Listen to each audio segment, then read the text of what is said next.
Afternoon. नमस्कार विद्यार्थी मित्रों।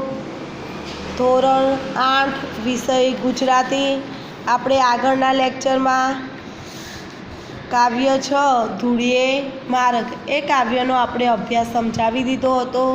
તો આજે આપણે એના સ્વાધ્યાયની ચર્ચા કરીશું। તો સ્વાધ્યાયમાં આપણે પ્રશ્ન 1 જોઈએ કે નીચેના પ્રશ્નોના ઉત્તર લખો।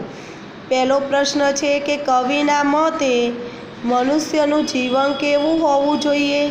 તો કે કવિના મતે મનુષ્યનું જીવન સાદું અને સાત્વિક હોવું જોઈએ। બીજો સવાલ છે કે કાવ્યમાં પ્રશ્નાર્થવાળી પંક્તિઓ કઈ કઈ છે? તેનાથી કાવ્યમાં કયો ભાવ જગાડાયો છે? તો કે કાવ્યમાં આપણે જોઈએ કાવ્યમાં કઈ કઈ છે? તો આપણે જોઈએ પહેલી પંક્તિ છે કે કોણે કીધું ગરીબ છીએ, કોણે કીધું રાખ। આમાં તમે જોઈએ પ્રશ્ન ચિહ્નોનો ઉપયોગ કરેલો છે એટલે આ એક પંક્તિ થશે। બીજી પંક્તિ જોઈએ કે એમાં તો શું બગડી ગયું, એમાં તે સી ખોટ। એમાં પણ પ્રશ્ન ચિહ્નનો ઉપયોગ કરેલો છે એટલે બે પંક્તિ થઈ। ત્રીજી આપણે જોઈએ કે વચ્ચે નાનું ગામડું બેઠું, ક્યાં આવો છે લાભ। એમાં પણ પ્રશ્ન ચિહ્નનો ઉપયોગ કરેલો છે એટલે કે ત્રણ કાવ્ય પંક્તિમાં પ્રશ્ન ચિહ્નનો ઉપયોગ કરાયેલો છે। હવે શું કહ્યું છે કે તેનાથી કાવ્યમાં કયો ભાવ જગાડાયો છે? તો કે આ પંક્તિઓ દ્વારા ખુમારીનો ભાવ વ્યક્ત કરવામાં આવ્યો છે। કવિએ અહીં પરમેશ્વર ઉપર ભરોસો રાખી એટલે કે ઈશ્વર ઉપર ભરોસો રાખી નૈસર્ગિક વાતાવરણમાં સ્વમાંથી જીવવાની વાત કહેવામાં આવી છે। ત્રીજો સવાલ છે કે ધૂળીએ માર્ગ એટલે શું? આ માર્ગ ચાલવાના કયા કયા લાભ કવિ ગણાવે છે? કવિ કહે છે કે ધૂળીએ માર્ગ એટલે કે સાદું અને સાત્વિક જીવન। કેવું જીવન? ધૂળીએ માર્ગ એટલે કે સાદું અને સાત્વિક જીવન જીવવાનો માર્ગ। એટલે આપણા જેવું સાદું અને સાત્વિક જીવન જીવનાર માણસોનો સાથ મળી જાય તો આપણે પરસ્પર એકબીજાને ભેટીને પોતાના સુખ દુઃખની વાતો કરી શકીએ અને આપણે આપણા પોતાના મન પણ હળવા કરી શકીએ। બીજું આ કે ધૂળીએ માર્ગની અડખે પડખે ખુલ્લા ખેતરો હોય, નીલરંગી આકાશ હોય અને વચમાં નાનકડું ગામડું હોય અને આ રીતે પ્રકૃતિને ખોળે રહેવાનો આવો લાભ બીજે કશે મળવાનો નથી। એટલે કે કવિ ધૂળીએ માર્ગ પસંદ કરે છે। ફરીથી કહું છું કે ધૂળીએ માર્ગ એટલે શું? આ માર્ગ ચાલવાના કયા કયા લાભ કવિ ગણાવે છે? તો કે ધૂળીએ માર્ગ એટલે કે આપણા જેવું સાદું અને સાત્વિક જીવન જીવવાના માર્ગને ધૂળીએ માર્ગ કહેવામાં આવે છે। એટલે કે આપણા જેવું સાદું અને સાત્વિક જીવન જીવનાર જો માણસનો સાથ મળી જાય તો આપણે એકબીજા સાથે પરસ્પરથી ભેટીને સુખ દુઃખની વાતો કરી શકીએ અને પોતાના મન પણ હળવા કરી શકીએ। ધૂળીએ માર્ગની અડખે પડખે ખુલ્લા ખેતરો હોય, ઉપર નીલરંગી આકાશ હોય અને વચમાં નાનકડું ગામડું હોય તો આવા કુદરતી વાતાવરણમાં અને પ્રકૃતિના ખોળે રહેવાનો લાભ બીજે કશે મળવાનો નથી। એટલે કવિ ધૂળીએ માર્ગ ચાલવાનો પસંદ કરે છે। ચોથો સવાલ છે કે કવિ પાસે શું નથી એની એમના મન પર શી અસર થાય છે? તો કવિ પાસે થોડાક સિક્કા અને થોડી ચલણી નોટો નથી, છતાં કવિ પર કંઈ માઠી અસર થતી નથી। એટલે કે ભલે આપણી પાસે થોડાક સિક્કા કે નોટો ઓછી હશે તો ચાલશે, પરંતુ પૈસા ન હોવાથી આપણું કંઈ બગડી જતું નથી કે એમાં આપણે કંઈ ખોટ પણ પડતી નથી। ફરીથી કહું છું કે કવિ પાસે શું નથી એમના મન પર શી અસર થાય છે?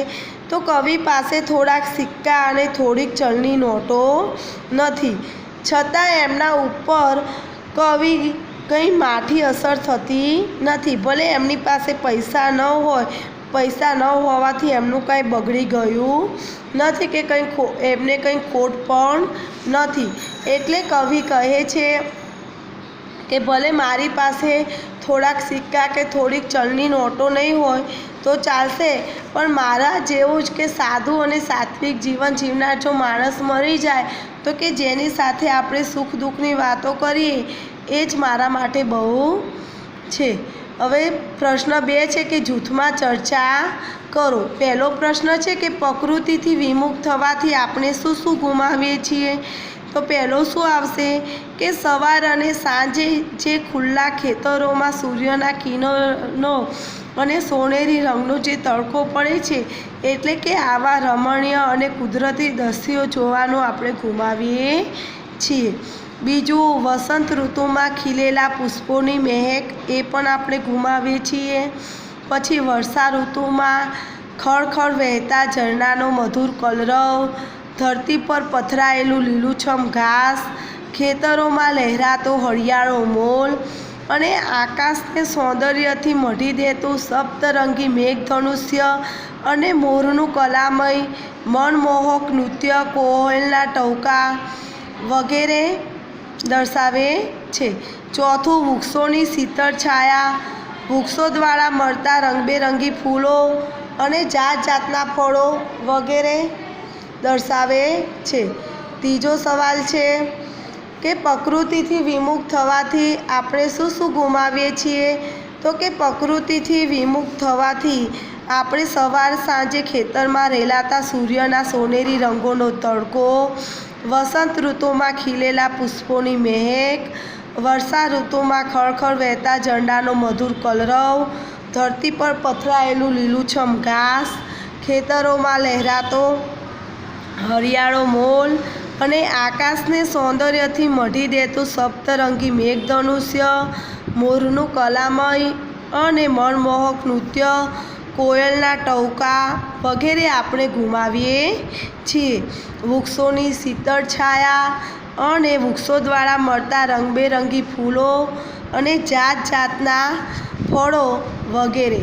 હવે પ્રશ્ન 2 છે, જો આપણે બીજો સવાલ કે સંતોષી નર સદા સુખી. એટલે કે આ પંક્તિ આપણે સમજાવવાની છે. સંતોષી નર સદા સુખી એટલે કે જે વ્યક્તિ, વિદ્યાર્થી મિત્રો, જે વ્યક્તિમાં સંતોષ હોય એ વ્યક્તિ સદા સુખી રહે છે. નર એટલે કે માણસ. જે મનુષ્યમાં સંતોષી જીવન જીવવાની હોય, સંતોષી જીવન જીવનાર હોય કે સંતોષ માનનાર હોય એ વ્યક્તિ હંમેશા સુખી રહે છે. ઈશ્વર કહે છે કે ઈશ્વરે તમને જેટલું આપ્યું છે એમાં તમે સંતોષ માનીને રહો તો આપણે હંમેશા સુખી થઈએ. અત્યારના જમાનામાં માણસ સુખ, સગવડ, પૈસો, પ્રતિષ્ઠા એની પાછળ આંધળી દોટ મૂકે છે. એમાં સુખ, સંપત્તિ, લોભ, લાલસા અને ભૌતિક સુખ સગવડોને લીધે તે એની પાછળ દોટ મૂકે છે, જેથી તે પોતાનું સ્વાસ્થ્ય અને માતા પિતા અને કુટુંબ સાથે, પરિવાર સાથે રહેવાની ભાવના, એટલે કે તેમાં પણ તે સુખી રહી શકતો નથી. એટલે કે પરિવાર સાથે રહેવાનો સમય પણ તે ગુમાવે છે. એટલે કવિ કહે છે કે મનુષ્ય જેમ જેમ ભૌતિક સુખ સગવડો પાછળ દોડતો રહેશે તેમ તેમ તેની ઈચ્છા વધુને વધુ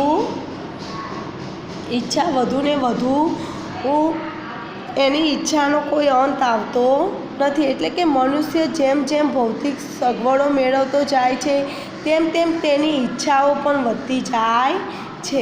ઈચ્છાઓ વધે છે તેથી તે સુખી રહી શકતો નથી, કારણ કે તે ઈચ્છાઓ પૂરી કરવા માટે તે દોડ્યા કરે છે અને ઈચ્છાઓનો કોઈ દિવસ અંત આવતો નથી. પરિણામે મનુષ્ય દુઃખી થાય છે. એટલે કે સંતોષી નર સદા સુખી. એટલે કવિ કહે છે કે ચેતતા નર સદા સુખી. ત્રીજી કાવ્ય પંક્તિ છે કે હું માનવી માનવ થાવ તો ઘણું સારું. એટલે કે મનુષ્યને સૌથી પહેલાં મનુષ્ય થવું સારું, કારણ કે અમુક વખતે મનુષ્ય પોતાની ઘણી વખત મનુષ્ય પોતાની તમામ મર્યાદાઓ પાર કરીને જે ન કરવું હોય પોતાના સ્વાર્થ માટે પણ ખોટું કરી દે છે. એટલે કે પોતાની ઈમાનદારી એટલે જે પ્રામાણિકતા એને પણ નેવે મૂકી દે છે. પોતાના સ્વાર્થ માટે તે અન્ય પ્રાણીઓ, મનુષ્ય અને ઘણી વ્યક્તિઓને પણ નુકસાન પહોંચાડે છે, જેથી માનવને દુઃખી કરે છે. આપણો સ્વભાવ જો મનુષ્ય તરીકે આપણે બધા જોડે આપણો સ્વભાવ, આપણું કામ વ્યવસ્થિત કરીએ અને પ્રેમથી બધા જોડે વર્તન કરીએ તો કે સૌને ગમે. પણ અત્યારે મનુષ્ય પોતાને ધંધામાં કે એમાં ઉદ્યોગોમાં ધંધામાં પ્રગતિ મેળવવા માટે તે ખોટી કાયદાઓ એટલે કે ખોટા કાયદાઓ, લાંચ, રૂશ્વત, ઘણી ગેરરીતિઓ પણ અપનાવતો હોય છે. એટલે કે પોતાના સ્વાર્થ માટે તે મનુષ્યને જ દુશ્મન બનાવી દે છે. એટલે કવિ કહે છે કે ભગવાને જે આપ્યું છે તેમાં જ આપણે સુખી રહેવું જોઈએ. એટલે કે કવિએ કહ્યું છે કે હું માનવ થાવ તો ઘણું સારું. એટલે કવિ કહે છે કે હંમેશા માનવ થઈને રહેવું જોઈએ. પ્રશ્ન 3 છે કે ઉદાહરણમાં આપેલા પ્રાસયુક્ત શબ્દો વાંચો અને એવા અન્ય શબ્દો કાવ્યમાંથી શોધીને લખો. તો આમાં આપેલું છે રાંક અને આંક. એવા બીજા શબ્દો છે નોટ અને ખોટ, સાથ અને બાથ, માલ તો કાલ, સુખ દુઃખ, હેત પ્રેત, આભ અને લાભ. હવે પ્રશ્ન 4 જોઈએ કે નીચેના શબ્દોના સમાનાર્થી શબ્દ લખો. તો માર્ગ એનું સમાનાર્થી શું થશે? રસ્તો. હેત એનું સ્નેહ. સોનું તો કંચન. સાથ તો સથવારો. રાંક તો કે ગરીબ. તો વિદ્યાર્થી મિત્રો, આજે આપણે ધોરણ 8માં કાવ્ય 6 એનો અભ્યાસ અને સ્વાધ્યાય બંને સમજાવી દીધા. તો બંને તમારે ગુજરાતીની નોટમાં લખી લેવા. બાય.